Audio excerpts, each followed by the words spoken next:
Hello दोस्तों, मैं सौरभ आप सभी का स्वागत करते हैं अपने यूट्यूब चैनल आरआरबी माहौल पे। तो दोस्तों, आज आरआरबी एनटीपीसी अंडर ग्रेजुएट 2024 के जोन वाइज में आज जो जिस जोन की मैं एनालिसिस करने वाला हूं वो आपका जोन है बिलासपुर जोन। जैसा कि मैंने कल आपको वीडियो दिया था, कल की वीडियो में मैंने आपको प्रयागराज जोन की कटअप बताई थी एनालिसिस करके। तो उस वीडियो में कमेंट मैक्सिमम जो है बिलासपुर जोन का आया। तो आज की इस वीडियो में बिलासपुर जोन की कटअप मैं बता रहा हूं। अगर आप किसी और जोन से हो और आप चाहते हो उस जोन पे एनालिसिस वीडियो, तो आपको इस वीडियो में कमेंट करना पड़ेगा अपने जोन के बारे में, और जिस जोन का मैक्सिमम कमेंट आएगा वीडियो में उस जोन को मैं कवर करूंगा नेक्स्ट वीडियो में। ठीक है। तो ये पांचवी जोन है। मैं आपको बता दूं कि पहला अहमदाबाद, दूसरा आपका कोलकाता, तीसरा आपका मुंबई, चौथा प्रयागराज, और ये पांचवा जोन आपका बिलासपुर जोन है। ठीक है। तो अगर आप अदर जोन से भी हो तो आप कमेंट कृपया जरूर कीजिएगा। ठीक है। मैक्सिमम कमेंट कीजिएगा, तो मैं जिस भी जोन का मैक्सिमम कमेंट आएगा मैं उस जोन की कट ऑफ एनालिसिस यहाँ पे कर दूंगा। और चैनल पे नए हो गए तो चैनल को जरूर सब्सक्राइब करना, वीडियो को लाइक शेयर, चैनल को सब्सक्राइब जरूर करना, ताकि मोटिवेशन मिलेगा तो मैं आपके लिए ऐसे ही वीडियो लाता रहूंगा। इस वीडियो में बात करने वाले हैं भाई आपकी टाइपिंग की एक्सपेक्टेड कटऑफ क्या हो सकती है, टाइपिंग प्लस फाइनल की एक्सपेक्टेड कटऑफ क्या हो सकती है, यानी टाइपिंग वाली पोस्ट की फाइनल और नॉन टाइपिंग वाली की फाइनल कटऑफ क्या जा सकती है। जो भी कटऑफ आपको एनालिसिस हो रही है ये सारी 120 में हो रहे हैं। ठीक है। हाँ, कटऑफ की जो आएगी आपकी टाइपिंग के लिए वो 100 में आएगी, बट वो रहती 120 में ही है। बस उसको जितना 120 का जितना मार्क्स होगा ना उसको 100 में कन्वर्ट कर दिया जाता है। ठीक है। क्लियर है। तो बहुत ज्यादा बेसिकली चेंज नहीं है, चीज वही है, बस उसको परसेंटेज में तोड़ के 100 में कन्वर्ट कर दिया जाता है। ठीक है। तो चलो वीडियो को शुरू कर लेते हैं, और जरूर प्यार सपोर्ट दिखाइएगा। अगर आप सभी ने एनटीपीसी अंडर ग्रेजुएट वाले ये जो सीरीज चल रही है, क्योंकि इसका मैंने प्लेलिस्ट बना दिया हुआ है, आप प्लेलिस्ट में जाके इजीली चेक कर सकते हो सारे जन को। अगर आप इस सीरीज को प्यार सपोर्ट दिखाते हो तो मैं आपको एनटीपीसी ग्रेजुएट लेवल के भी हर एक जोन की बताने की कोशिश करूंगा। ठीक है। तो प्लीज सपोर्ट कीजिए। जैसा कि हम सभी को पता है कि हमारे पास चार पोस्ट हैं: जूनियर क्लर्क कम टाइपिस्ट, जिसमें टाइपिंग होती है, स्किल होती है; अकाउंटेंट क्लर्क कम टाइपिस्ट, इसमें टाइपिंग स्किल होती है; और ट्रेन क्लर्क एंड आपके पास कमर्शियल कम टिकट क्लर्क में कुछ भी नहीं होता। मेंस मतलब CBT 2 के बाद में डायरेक्ट सिलेक्शन होता है, यानी कि 120 में ही आपका सिलेक्शन होता है। ठीक है। बात करें वैकेंसीज की तो देखो, कमर्शियल कम टिकट क्लर्क की जो वैकेंसी है हमारे पास वो सभी जोन को मिला के 2022 वैकेंसी है। अकाउंटेंट क्लर्क कम की जो वैकेंसी है वो आपके पास 361 वैकेंसी है। जूनियर क्लर्क कम टाइपिस्ट की जो वैकेंसी है वो आपके पास 990 है, और ट्रेन क्लर्क की 72 है। टोटल करते हैं तो 3445 वैकेंसी आती है। ये आपको ईयर 2024 की वैकेंसीज है। अब आते हैं एनालिसिस वाले पार्ट पे। तो ये हमारे पास वैकेंसी चार्ट है जो आप यहाँ पे देख पा रहे हो। ये वैकेंसी चार्ट है बिलासपुर जोन की। ठीक है। यहाँ पर अगर आप देखोगे तो ट्रेन कलर की वैकेंसीज ही नहीं है। ठीक है। ट्रेन कलर की वैकेंसी नहीं थी पोस्ट, यहाँ पर ट्रेन कलर पोस्ट की वैकेंसीज नहीं थी, नील थी। तो सिर्फ यहाँ पे तीन ही पोस्ट आपको दिख रहे हैं: commercial come ticket clerk, accountant clerk come typist, and junior clerk come typist. ठीक है। तो टाइपिंग की जो आने वाली है वो तो आपके पास यहाँ पर यही दो है, ये वाली 2 नंबर और 3 नंबर। पहली वाली जो है वो तो आपका यहाँ पर नॉन टाइपिंग पोस्ट है।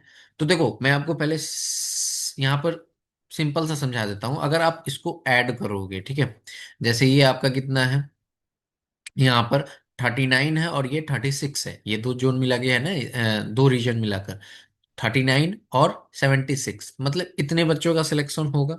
ठीक है। अगर इसको हम ऐड कर लेते हैं तो हमारे पास क्या आ जाएगा, 115 आ जाएगा ना, 115। तो 115 बच्चों का सिलेक्शन होगा। तो आपको पता है कि अगर CTC, मान लो कि सारे बच्चे जो है ना इस पोस्ट के लिए क्वालिफाई कर गए थे CBT 1 में, तो CBT 1 में जब क्वालिफाई कर गए थे तो यानी कि 115 बच्चे का सिलेक्शन होगा। तो अगर आप देखोगे इसमें रॉ में तो 115 बच्चे, यानी कि 90 से ऊपर कट ऑफ आपको जाता हुआ दिखेगा कि यहाँ पर जा रहा है, क्योंकि 202 तो लाने वाले 90 से ऊपर ला रहे हैं, तो 115 है तो इससे ऊपर ही जाएगा। ठीक है। 90 और 95 के बीच में है। ठीक है। इतना समझ में आया। ये आप समझ रहे हो CTC, यानी कि जो नॉन टाइपिंग वाली है जिसमें सब क्वालिफाई कर गए वो। लेकिन आपको पता है कि जब हम फॉर्म डालते हैं तो फॉर्म में जो है ना हम सीक्वेंस भी सेट करते हैं, और हर एक कोई का सीक्वेंस आप नहीं जान सकते। कोई सीक्वेंस जो है, क्योंकि मेरे पास कमेंट आता है और मुझे पता है कि लोग कैसे कैसे गलती करते हैं, ठीक है। तो कब कोई साइबर कैफे वाले से भरवाता है तो उसको पता नहीं रहता, साइबर कैफे वाले को क्या पता रहेगा कौन सा पोस्ट पहले डालना है, वो ऊपर नीचे कर लेते हैं, ठीक है। तो ऐसे में बहुत सारा चीज जो है यहाँ पर मिक्सअप रहता है, तो एग्जैक्ट जो है वो बता पाना तो बहुत मुश्किल होता है। हाँ, एक्सपेक्टेड ही बता सकते हैं कि ये हो सकता है, ठीक है। तो अगर आप देखो तो आपको एक चीज पता चल पाया कि जो नन टाइपिंग की पोस्ट की जो कट ऑफ है वो 95 की बिलो रहने वाली है, अगर हमने सबको चुन लिया तो जब आप सबको चुन लोगे कि यहाँ पर सबको इसी के लिए क्वालिफाई कर रहे हैं, तो फिर इन दोनों पोस्ट की कट ऑफ कम चली जानी चाहिए।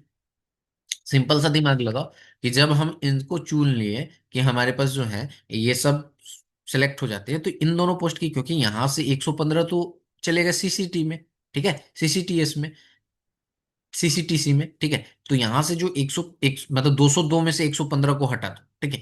115 को हटा दिए तो जो रिमेनिंग बचा हमारे पास, यानी कि 85, और आपके पास दो 87, 87, और हमारे पास चाहिए कितना?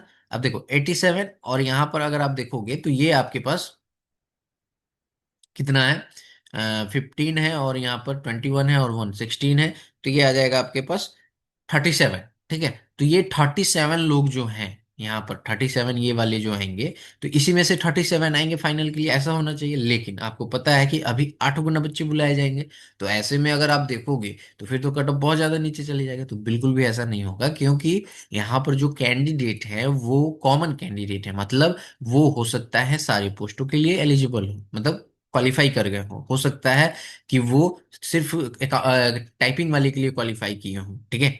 तो ये सारी चीजें समझने की कोशिश करते हैं हम लोग, ठीक है। तो यहाँ पे सारे फैक्टर्स लेने पड़ते हैं, तभी जाके आप कटअप को एनालाइज कर पाओगे। ऐसे अगर आप सीधे कैलकुलेट करने बैठो तो आपको नजर आएगा अच्छा अच्छा ऐसा ऐसा हो रहा है, इसका इतना जाएगा, इसका इतना जाएगा, कभी सही नहीं होगा, ठीक है। तो ये समझो। अब यहाँ पर अगर आप देखोगे तो हमने आपको बताया कि हमारे पास जो है कि यहाँ पर जो वैकेंसी है अभी 21 ये है, और 16 हमारी ऊपर में है गई, तो 37 हो गया। 37 का 8 गुना कैंडिडेट को बुलाना है, यानी कि 37 का 8 गुना कैंडिडेट को बुलाना है, तो 296 होते हैं ओवरऑल। तो 296 अगर बच्चे हमको बुलाने हैं तो आप देखोगे कि इससे नीचे जा रहा है कट ऑफ, ठीक है। 90 से नीचे जा रहा है ना, क्योंकि 202 तो यहाँ पे है, तो इससे नीचे ही जा रहा है। मैं अभी टाइपिंग पोस्ट की बता रहा हूँ, ठीक है। इससे नीचे जा रहा है, यानी कि आपको एक चीज समझ में आया कि 90 से नीचे जा रहा है कटअप, ठीक है। और 85 से ऊपर रह रहा है कब? जब हम इसका पूरा निकाल रहे हैं, 296 को ले रहे हैं तब। अब आपको मैंने बताया हुआ है कि जब भी कटअप डिसाइड होता है, वो कटअप डिसाइड होता है हमारा किस पे? यूआर के वैकेंसीज पे। अब यूआर की वैकेंसीज अगर आप देखोगे तो आपके पास कितना है? टोटल 19 वैकेंसी है यहाँ पर। अब 19 वैकेंसी का अगर आप 8 गुना बच्चे लोगे तो कितना आएगा? 19 वैकेंसी का अगर आप 8 गुना बच्चे लोगे तो आपके पास 152 आएगा। अब 152 को देखोगे तो ये कटअप आपको इससे ऊपर नजर आया जाएगा, 90 से ऊपर चला गया ना ये कटअप, ठीक है। तो यही चीजें समझनी होती हैं कि आपको यहाँ पर, क्योंकि ये टाइपिंग के लिए बुलाया जा रहा है, ठीक है। तो जब भी आपकी कटअप डाउन होगी ना, ऐसा मत समझो कि कटअप जो है इन पोस्ट की डाउन होगी, कटअप जो है इस पोस्ट की ही डाउन होगी, ठीक है। अगर कभी डाउन भी होती है तो इस पोस्ट की होगी, क्योंकि इस पे जो है ना यहाँ पे वैकेंसी ज्यादा है, ठीक है, कंपेयर टू आपके टाइपिंग वाली पोस्ट से। समझ में आया बात? अगर इसकी फाइनल की बात करोगे तो आपके पास 19 बच्चे हैं, 19 बच्चे में अप्रोक्स जो है 12 बच्चे आपका यूआर का जो है सिलेक्ट होता हुआ नजर आएगा। तो कहीं ना कहीं आप देखोगे कि 13 बच्चा यहाँ मिल रहा है, तो सारे के सारे बच्चे तो इसमें नहीं जाएंगे ना, कुछ बच्चे तो इधर से उधर होंगे। तो यानी कि इसी के आसपास जो है आपको कट ऑफ दिखता हुआ मिलेगा। और ये जो डेटा है वो सिर्फ 1107 कैंडिडेट का है, तो हो सकता है ना कि कुछ कैंडिडेट ऐसे होंगे जिन्होंने अपने आंसर की नहीं चेक किए होंगे, यहाँ पे बहुत क्वेश्चन चेंजेस होंगे, बहुत सारी चीजें हैं। तो ये सारी चीजें समझने के बाद, सारा एनालिसिस करने के बाद, ठीक है, हम जिस निष्कर्ष पे पहुंच पाए हैं वो ये है कि अगर आप बिलासपुर जोन से हो, ठीक है, तो अगर आप टाइपिंग वाली पोस्ट के लिए क्वालिफाई किए थे, तो अगर आपके CBT 2 में यूआर से 91 मार्क्स बन रहा है तो मेरे अकॉर्डिंग आपका सिलेक्शन टाइपिंग के लिए कॉल किया जा सकता है। वहीं पे अगर बात करें SC का तो 86, ST 84, ओबीसी 90 एंड ईडब्ल्यूएस 89। ठीक है, ये आपकी टाइपिंग के लिए होगी कि आपको टाइपिंग के लिए बुलाया जाएगा। अगर वही बात करें कि सिर्फ आप टाइपिंग पोस्ट के लिए ही क्वालिफाई किए थे, ठीक है, तो आपको जो है अभी आपकी जो मार्क्स देखे हो तो फाइनल सिलेक्शन के लिए आपके 94 यूआर से होने चाहिए, 89 आपके यहाँ पर एससी से होने चाहिए, एसटी से आपके यहाँ पे 87 होने चाहिए, 93 आपके यहाँ पर ओबीसी से और ईडब्ल्यूएस से 92 होने चाहिए।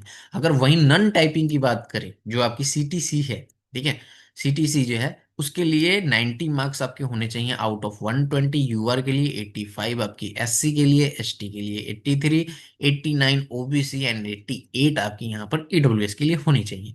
तो आप ये समझ लो कि आपने सीबीटी 2 दिया। अब अगर आप सिर्फ इन पोस्ट के लिए एलिजिबल हो, ठीक है, इन पोस्ट के लिए एलिजिबल हो, तो यहाँ पर आपको ये मार्क्स पे ध्यान देना होगा फाइनल के लिए, अगर सो जॉब चाहिए तो। क्योंकि ये तो आप कॉल की कर लिए जाओगे, लेकिन फिर बाद में आप छट जाओगे क्योंकि फाइनल में आपका मार्क्स बढ़ेगा। अगर आप इन दो पोस्टों के लिए मतलब नहीं हो, नन टाइपिंग के लिए आप क्वालिफाई किए हो, तो ये मार्क्स आपको आने चाहिए। अगर इतना मार्क्स आ रहा है तो डेफिनेटली आप जो है सिलेक्शन के बहुत नजदीक हो, इसमें +- 3 की मार्जिन रहेगी। ठीक है, सो कैसा लगा वीडियो जरूर कमेंट करके बताइएगा। अगला जो आप जिस भी जोन का चाहते हैं कमेंट कर देना अगले जोन के लिए। ठीक है, जिस जोन का मैक्सिमम कमेंट आएगा मैं उस जोन को कवर करूंगा। इस वीडियो में इतना ही। वीडियो को ज़्यादा से ज़्यादा लाइक शेयर कीजिए और चैनल को सपोर्ट कीजिए, सब्सक्राइब कीजिए। क्योंकि अगर आप इस वीडियो को, इस सीरीज को सपोर्ट करोगे तो मैं आपको बहुत जल्द एनटीपीसी का ग्रेजुएट लेवल वाला का भी कट ऑफ बताऊंगा, क्योंकि उसकी टाइपिंग हो चुकी है, रीटाइपिंग होने वाली है। ठीक है, तो उसका रिजल्ट भी आएगा रीटाइपिंग होने के बाद, तो मैं आपको उसकी भी कट ऑफ बहुत जल्द बता दूंगा, बस ये सारे जोन कंप्लीट हो जाने के बाद। ठीक है, तो थोड़ा सा प्यार सपोर्ट दिखाते रहिए। मिलेंगे अगली वीडियो में, तब तक इतना ही। जय हिंद, जय भारत, सभी को ख्याल रखिए।